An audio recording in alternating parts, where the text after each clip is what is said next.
Now it's time to talk about how much exercise is right.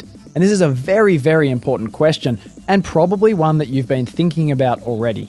Because I know that out there, the common idea is that you really need to be exercising every day or maybe taking one day off. And a lot of people talk about even being in the gym, for example, for an hour or an hour and a half every single day. And I just want to let you know, I personally think that's a little bit crazy because it doesn't give your body time to recover. And that's when you build muscle and that's when you get stronger. So let's talk about how much is right and how you can figure out how much is right for you. Now, to start with, it's important to remember that stress is important to think about. But stress is also something that you don't want to be a feature of your life with no release, because that's not a fun situation at all.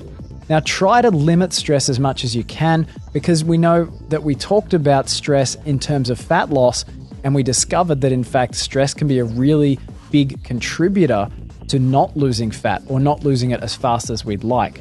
So limit stress as much as you can and also find good outlets for stress relief in order to have the best and fastest fat loss possible. On the flip side of things, it's also important to remember that too much exercise is actually a stress on the body. And this explains, for example, why, let's say you tried a weight program or a gym program where you were going 5 days a week and all of a sudden you were getting a little bit stronger, but you had all of this fat that just didn't seem to be going anywhere month after month, no matter how hard you tried. Now that's a frustrating situation, and that could have been because your body was too stressed to actually lose fat healthily. Of course, you need plenty of time to recover, and you shouldn't feel compelled to be hurting all the time. Some people think that going to the gym is about being aching and about not being able to move around properly any other day of the week, and that's not the case. You may feel a little ache, you might feel a little stiff the day or the day after you've done a workout, but in general, you should feel quite limber and you should feel like you've got quite a bit of energy and quite a bounce in your step. Now, if you follow the suggested routines, you can use those suggestions exactly as your workout. There's nothing you need to change. You don't really need to adjust or sort of modify anything to suit you. You can definitely follow one of those routines for the suggested 4 weeks, and then you might actually want to do it for another 4 or 8 weeks. Now, I always suggest changing things up every few months, and that's really just to keep things interesting. But it's also good and healthy to keep your body challenged in different ways, because your body's really good at adapting, and probably after a few months, those workouts aren't going to be challenging you as much. Now, in 1 week, it's important to think about how much exercise you could actually do. Because if you overdo it, well, we know what's going to happen, don't we? Probably that fat's going to hang around, and over time, you might actually end up being overtrained, and that is overstressed.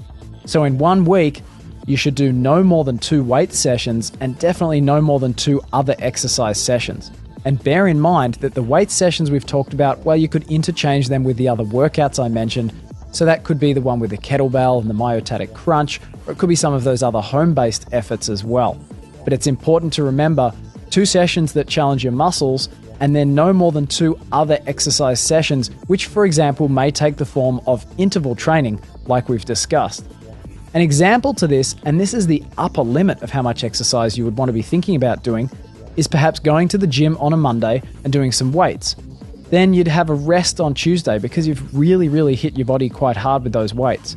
On Wednesday then, you might think about doing an interval run for 15 or 20 minutes, and then on Thursday, you might do another weight session. Now, of course, because you've done another weight session, I'd suggest that you actually have a rest day on Friday, and then on Saturday again, that you actually have another interval run, or maybe an interval bike ride or a swim or something like that to keep things interesting. This means then that you get a rest on Sunday again, so effectively you see we've got around 4 exercise days and 3 rest days. Now again, I want to let you know this is the upper limit. I don't want to be setting this as some kind of template that you have to follow that you feel like you're not going to get results if you don't follow. If we backtrack just a second, remember I said you can lose fat without doing any exercise at all, but it is more healthy for your body for the long run to do some. But of course, it's all about finding your sweet spot. So if you do weights, for example, 1 day a week, and you do an interval run a few days later, and you end up with 2 exercise days for the whole week, well, guess what? You're healthier than you would have been otherwise, and it's probably going to help your fat loss as well. So it's important to consider the amount that I'm talking about and think about your lifestyle and what's going to work best for you. Another example I've got is, for example, on a Monday, you might do some kettlebell swings and the exercises that are mentioned in the workouts, and then you might take a walk on Tuesday.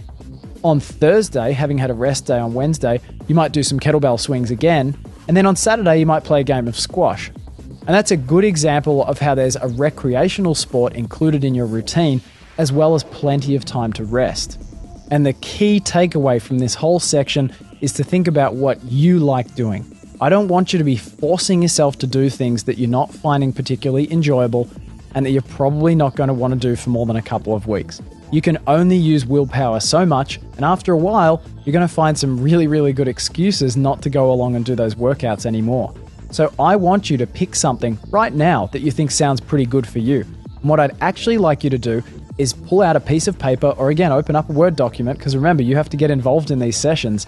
And I'd like you to write out a calendar, for example, Monday to Sunday, and just jot down the kinds of things you think that would work for you. And remember, no more than 2 intense workouts per week and no more than 2 other exercise sessions per week.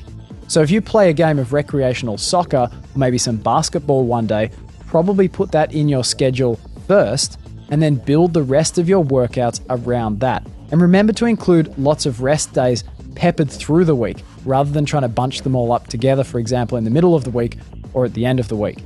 It's all about finding something that you like the look of and something that's going to actually suit your lifestyle, not just today and not just this week, but in the next month, and then the next month after that, and for the next 6 months after that.